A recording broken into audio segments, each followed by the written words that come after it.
Hello everyone. आज हम लोग पढ़ने वाले हैं क्लास 10th का चैप्टर नंबर 10 सर्कल्स। ये सर्कल्स की फर्स्ट वीडियो है, हम जस्ट चैप्टर स्टार्ट कर रहे हैं। तो सबसे पहले मैं आपको बता दूं, आपको कुछ बेसिक टर्म्स जैसे कि circle, arc, semi circle, circumference, segment and sector, इनके बारे में एटलीस्ट पता होना चाहिए। अगर आपको डिटेल में इनके बारे में जानकारी चाहिए तो मैंने वीडियोज़ ऑलरेडी बनाई हुई है, उसको जाके देख लो। फिलहाल के लिए मैं आपको जल्दी से एक बार रिविज़न कराती हूँ ये होते क्या है, उसके बाद हम अपना चैप्टर स्टार्ट करेंगे।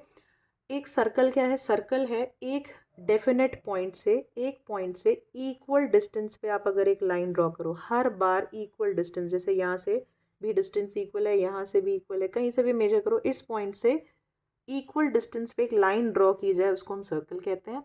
आर्क क्या होता है? आर्क मतलब इस सर्कल के थोड़े से पार्ट को, यहाँ से मान लो यहाँ तक, ये इतना सा पार्ट मैंने कट कर लिया, दिस इज एन आर्क। ठीक है, curved part of a circle, इसको आर्क कहते हैं। जैसे ए बी आर्क हो गई। इसी तरह यहाँ से अगर मैंने इसको इतना पार्ट पी क्यू नाम दिया तो P Q is an arc. ठीक है, सेमी सर्कल होता है, सेमी मीन्स आधा। तो अगर ये जो सर्कल को मैंने आधा कर दिया तो ये जो पार्ट है ये आधा बन गया सेमी सर्कल, ये एक और semi circle. 2 semi circles means 1 circle. बहुत ईजी। सर्कमफ्रेंस क्या होता है? Circumference is perimeter of the circle. Perimeter word नहीं यूज़ करते हम सर्कल के लिए। सर्कल के लिए हम मान लो इस पॉइंट से शुरू करते हैं और वापस घूम के हम पूरी लेंथ मेजर करते करते वापस इसी पॉइंट पे आते हैं, इसको कहते हैं सर्कमफ्रेंस ऑफ द सर्कल। ठीक है, सेगमेंट और सेक्टर में बच्चे बहुत कंफ्यूज होते हैं। सेगमेंट, ध्यान रखना एक चीज़, अगर मान लो मैं कॉर्ड बनाती हूँ, कॉर्ड मीन्स 2 पॉइंट्स हमने किसी भी सर्कल के ज्वाइन करे, मान लो पी एस, मैंने एक कॉर्ड बनाया। इस कॉर्ड से जो ये पूरा सर्कल है 2 पार्ट में डिवाइड हो रहा है, एक तो ये छोटा पार्ट और एक ये बड़ा वाला पार्ट। ठीक है, तो ये जो छोटा पार्ट है इसको मैं बोलूँगी माइनर सेगमेंट। माइनर सेगमेंट, ठीक है, ये एक सेगमेंट है। इसी तरह इस कॉर्ड से जो बड़ा वाला पार्ट है इसको मैं बोलूँगी मेजर सेगमेंट। Major segment. इसी तरह सेक्टर क्या होता है? सेक्टर की जो डिवीजन है वो रेडियस से होती है, ध्यान रखना। मान लेते हैं इसी सर्कल में थोड़ा सा बताती हूँ, ए बी को मैंने मिलाया रेडियस, एंड सॉरी ये ओ है, मान लो ओ ए को मिलाया, एंड ये मान लेते हैं सी ए, ओ सी को मिलाया। तो ये रेडियस से मैंने एक पार्ट सर्कल का अलग कर दिया। इस छोटे पार्ट को, इसमें भी 2 पार्ट हो गए, देखो एक तो ये वाला पार्ट पूरा और एक ये वाला पार्ट। तो इस छोटे पार्ट को मैं बोलूँगी माइनर सेक्टर और इस बड़े वाले पार्ट को मैं बोलूँगी मेजर सेक्टर। ठीक है, ये थोड़ी सी रिवीजन थी जिससे कि आपको ये वर्ड्स याद आ जाए। अब हम चलते हैं अपने मेन टॉपिक पे, जो है टेंजेंट्स ऑफ अ सर्कल या टेंजेंट टू अ सर्कल। तो देखो टेंजेंट होता क्या है, ये नया वर्ड है आपके लिए। टेंजेंट का मतलब है एक ऐसी लाइन जो सर्कल को एक पॉइंट पे टच करते हुए जा रही है। ठीक है, क्या मतलब है? देखो, अगर मैं सर्कल से कोई भी एक लाइन बनाती हूँ तो उसके 3 केसेस हो सकते हैं। पहला केस कि वो सर्कल को कहीं पे भी टच ही ना करे और ऐसी चली जाए दूर से, तो ये टेंजेंट नहीं होती है। ठीक है, क्योंकि ये कोई भी पॉइंट पे टच नहीं कर रही है। इसी तरह एक केस ये हो सकता है कि सर्कल के बिल्कुल ऊपर से चली जाए 2 पॉइंट पे टच करते हुए, इस तरह से, ये भी टेंजेंट नहीं होती है। ये सर्कल के बीच में कॉर्ड बना रही है ज़रूर, लेकिन ये टेंजेंट नहीं है। 2 पॉइंट पे काटने वाली लाइन जो है वो भी टेंजेंट नहीं होती है। तीसरा केस ये हो सकता है कि एक लाइन सर्कल को सिर्फ एक पॉइंट पे टच करती हुई निकल गई, सिर्फ पॉइंट ए पे टच करती हुई निकल गई। अगर अब आप बोलोगे तो बहुत जगह से टच हो रही है, भाई छोटा बनाया इसलिए टच हो रही है, अगर मैं इसी को बहुत बड़ा बनाऊँ तो ये टेंजेंट जो है बस यहाँ एक पॉइंट पे टच होके निकल जाएगी, और जूम करोगे सिर्फ एक पॉइंट पे टच होके निकल जाएगी। ठीक है, तो ये जो पॉइंट है ये एक ही पॉइंट होगा तो ये टेंजेंट होती है। ठीक है,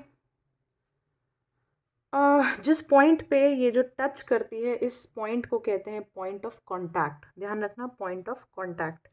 टेंजेंट जो है वर्ड टच से ही बना है, लैटिन वर्ड से आए हैं, लैटिन से आए हैं ये सारे वर्ड्स। तो टेंजरीन या ये सब बुक्स में आपको लिखा हुआ मिल जाएगा। टेंजरीन वर्ड का मतलब होता है टच करना, और एक सर्कल को एक ही पॉइंट पे अगर टच करती हुई लाइन जाती है तो उसको नाम दिया गया है टेंजेंट।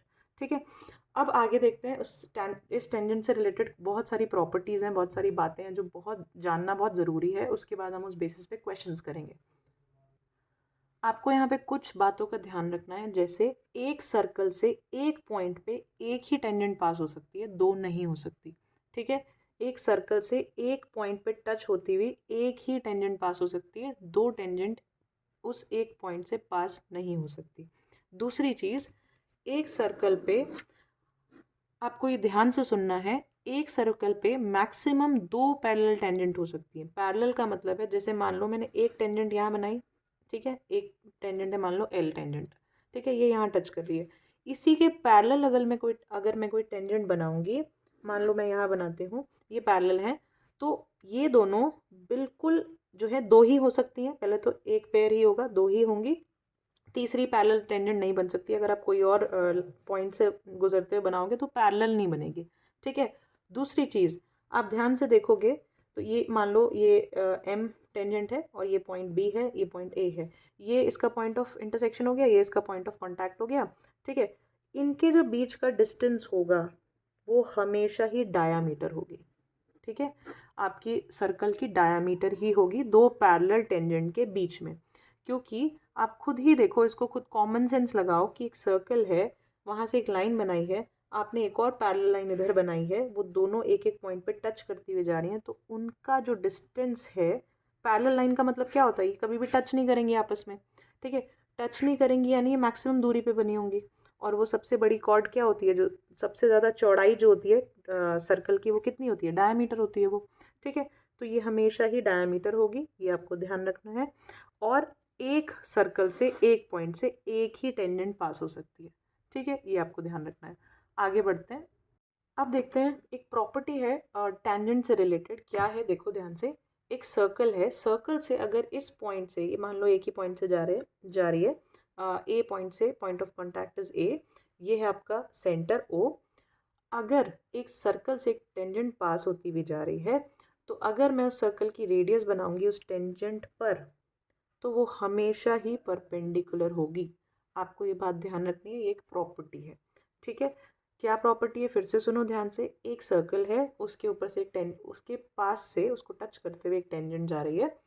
अगर आप उस टेंजेंट के ऊपर रेडियस ड्रॉ करते हो, उस पॉइंट ऑफ कॉन्टैक्ट तक सेंटर से रेडियस ड्रॉ करते हो, तो उस टेंजेंट के ऊपर वो हमेशा ही 90 डिग्रीज पे बनेगी।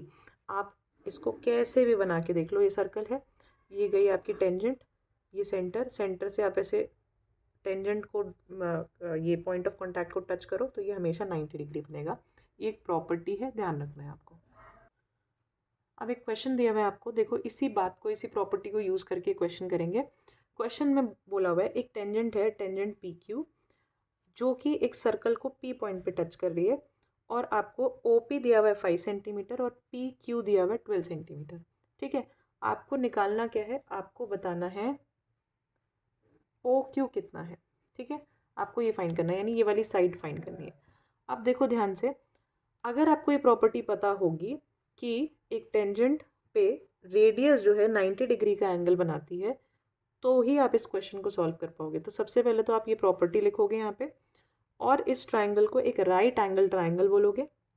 ओ पी क्यू ट्राइंगल को एक राइट एंगल ट्राइंगल बोलोगे, राइट एंगल एट पी। अब अगर ये राइट एंगल ट्राइंगल है तो बाय पाइथागोरस थ्योरम क्या कहती है कि अगर मैं हाइपोटेन्यूज का स्क्वायर कर दूं, वो इक्वल होता है बेस के स्क्वायर प्लस परपेंडिकुलर के स्क्वायर के, ठीक है।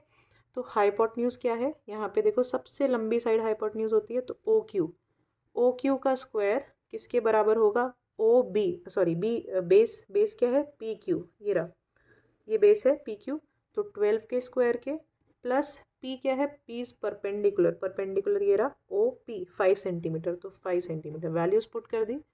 ओ क्यू नहीं पता, ओ क्यू का स्क्वायर इक्वल्स टू 12 का स्क्वायर होता है 144 प्लस 5 का स्क्वायर होता है 25। O Q equals to O Q square equals to 169। 169 किसका स्क्वायर है, 13 का, तो 169 की जगह 13 स्क्वायर लिखेंगे और ओ क्यू का square, square square cancel, O Q की वैल्यू कितनी आई, 13 सेंटीमीटर। ये आपका आंसर है। तो अब अगर आपको ये प्रॉपर्टी नहीं पता होती तो आप इस क्वेश्चन को सॉल्व नहीं कर पाते। प्रॉपर्टी पता है, पहले प्रॉपर्टी लिखेंगे, फिर पाइथागोरस थ्योरम लगा के आंसर निकालेंगे। अब देखते हैं नेक्स्ट क्वेश्चन। देखो क्वेश्चन में बोल रहा है कि एक सर्कल है, सर्कल में एक टेंजेंट पास हो रही है ए बी, ठीक है। ये टेंजेंट है जो बी पॉइंट पे, पॉइंट ऑफ कॉन्टैक्ट है, बी पॉइंट पे मिल रही है सर्कल को, ठीक है। अब आपको दिया है ये वाला एंगल सी ओ ए, ये वाला एंगल दिया हुआ है 120 डिग्रीज, और आपसे पूछा हुआ है ये एंगल निकालो, एंगल ए फाइंड आउट करो। अब देखो आपको लगाना है, क्वेश्चन को सॉल्व करने से पहले दिमाग लगाना है, ठीक है। कैसे काम करोगे, कैसे पहले सोच लो फिर करने बैठना। क्या सोचा मैंने, देखो सबसे पहले तो मुझे पता है ये एंगल निकालने के लिए यहाँ एक ट्राइंगल फॉर्म हो रहा है AOB। तो ट्राइंगल में तीनों एंगल अगर पता हो या दो एंगल पता हो तो ये आ जाएगा। तो सबसे पहले मैंने ये देखा कि एंगल B तो सीधा 90 डिग्री, अभी हम ये प्रॉपर्टी पढ़ ही रहे हैं, ठीक है। OB जो है परपेंडिकुलर होगा टेंजेंट पे, OB क्योंकि रेडियस है, रेडियस हमेशा टेंजेंट पे परपेंडिकुलर होता है अगर पॉइंट ऑफ कॉन्टैक्ट पे ही बनाया जा रहा है। तो ये हो गया 90 डिग्री, ये 90 है। अब मैंने देखा ट्राइंगल में एक एंगल ये वाला है, इसको कैसे निकालें। तो यहाँ पे देखो ये एक और, यहाँ इसलिए मैं आपको बोलती हूँ कि पिछली जो भी हमने चीज़ें पढ़ी हैं लाइंस एंड एंगल्स चैप्टर में या ट्राइंगल्स में, इधर उधर जहाँ पे भी ज्योमेट्री में चीज़ें पढ़ी हैं, आगे चल के कॉन्सेप्ट सब एक साथ भी आ जाते हैं एक क्वेश्चन में, ठीक है। कहीं से भी कुछ भी उठ के आ जाएगा, आपको सब कुछ दिमाग में रखना होता है। और ये कैसे रहता है दिमाग में, प्रैक्टिस से, और कोई रास्ता नहीं है, सिर्फ प्रैक्टिस। जितना प्रैक्टिस करोगे, क्वेश्चंस करते रहोगे, सब दिमाग में रहेगा। तो मुझे पता है कि एक प्रॉपर्टी होती है लीनियर पेयर। लीनियर पेयर मतलब जब लाइन बनती है ना, एक स्ट्रेट लाइन, ये डायमीटर है, एक स्ट्रेट लाइन है, उसके ऊपर स्ट्रेट लाइन पे जितने भी एंगल बन रहे हो सबका सम होता है 180 डिग्री। तो ये plus this would be 180 degree, दोनों को प्लस कर देंगे तो देखो ये 120 है, तो ये वाला कितना बचेगा, 180 में से माइनस कर दो, ये बचेगा 60 डिग्री, राइट। 180 में से माइनस कर दिया 60 डिग्री। ये सब मैं आपको अभी समझा रही हूँ, आप लिख के करना अच्छे से, ठीक है। ये 60 डिग्री आ गया, 90 डिग्री आ गया, बस खेल ख़त्म। ये वाला ही तो एंगल निकालना है, एंगल सम प्रॉपर्टी लगाओ। ये 60, ये 90, 90 प्लस 60 कितना हो जाएगा, 150। ट्राइंगल के तीनों एंगल सम होता है 180 डिग्रीज, 180 माइनस 150 कर दो, 30 डिग्रीज इसका आंसर है, ठीक है। देखो प्रॉपर्टीज़ पता होते हैं तो क्वेश्चंस कितने आसान हो जाते हैं, ठीक है। तो अब मिलते हैं नेक्स्ट वीडियो में, इस चैप्टर को आगे कंटिन्यू करेंगे, और भी बहुत सारी चीज़ें हैं जो सीखनी है। Thank you for watching.